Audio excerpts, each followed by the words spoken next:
Anissa had been working as a high-priced escort with Bryn for the past year and a half.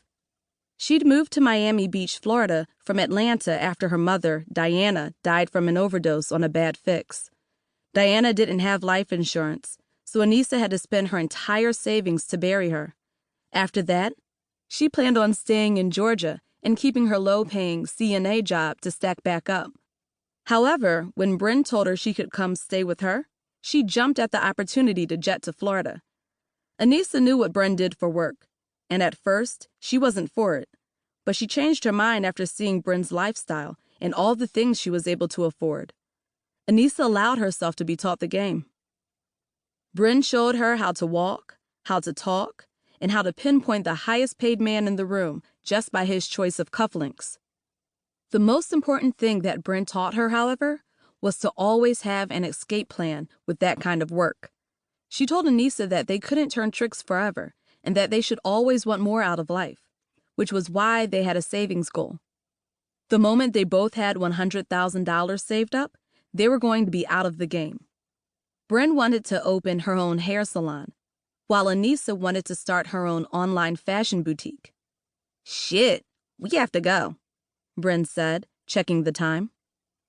The wooden clock on the wall read 10 minutes before 9, making the young women put pep in their step. They were supposed to meet their dates by 10 o'clock at a place that was 45 minutes away. Anissa grabbed the silver clutch she would be carrying for the night and followed Bryn out of the room. "Don't forget to lock the door," Anissa told Bryn, glancing down the hallway at Miss Mandy's closed bedroom door. "I don't want Miss Nosy to be all in our shit." "That lady knows better than to step foot in this room," Bryn said, but still she pulled her key out and locked both locks on the bedroom door. "Okay, let's go." Their heels clicked and clacked down the wooden stairs as they made their way to the front door. Once out of the house, they decided taking Bryn's black G-Wagon over Anissa's Audi would be a better choice. One of her tricks had gotten it for Bryn as a gift a while back, and it was her pride and joy. Anissa got in on the passenger side and instantly opened the glove compartment. She knew that was where her cousin hid the liquor if she had any. "Ugh," she groaned and pulled out a pint of Hennessy. "I hate dark."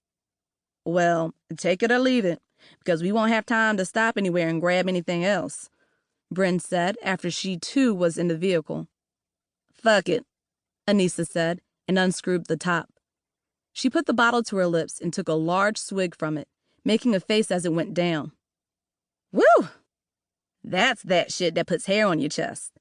Bryn laughed and pulled away from the curb. "Here, give me some."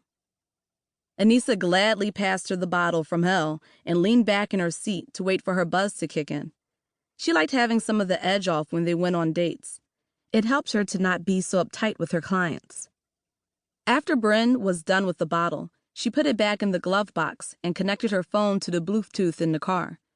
Suddenly, Moneybag Yo's voice blared from the speakers, and Anissa instantly sat back up, getting hype. Her body rocked side to side, and she popped her bottom to the beat. She loved R&B, but there was just something about trap music that spoke to her soul. She and Bryn vibed out the entire ride to the meeting spot, singing and rapping whatever song was playing. When the G-Wagon finally pulled up to the address they were given, Anissa saw that they were in front of a tall residential skyscraper that said Dynasty Lofts.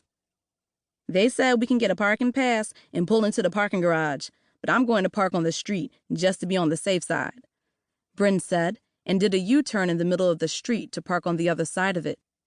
"I've only gone on 2 dates with this motherfucker.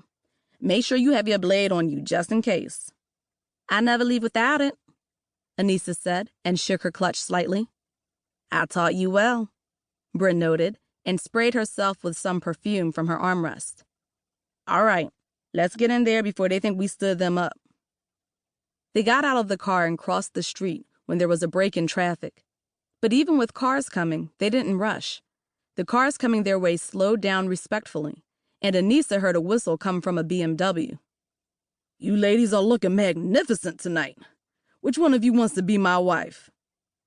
She smiled without looking at the car and whipped her hair over her shoulders as she kept walking. One of Bryn's rules of being an escort was to always carry themselves as ladies with class. Not only that,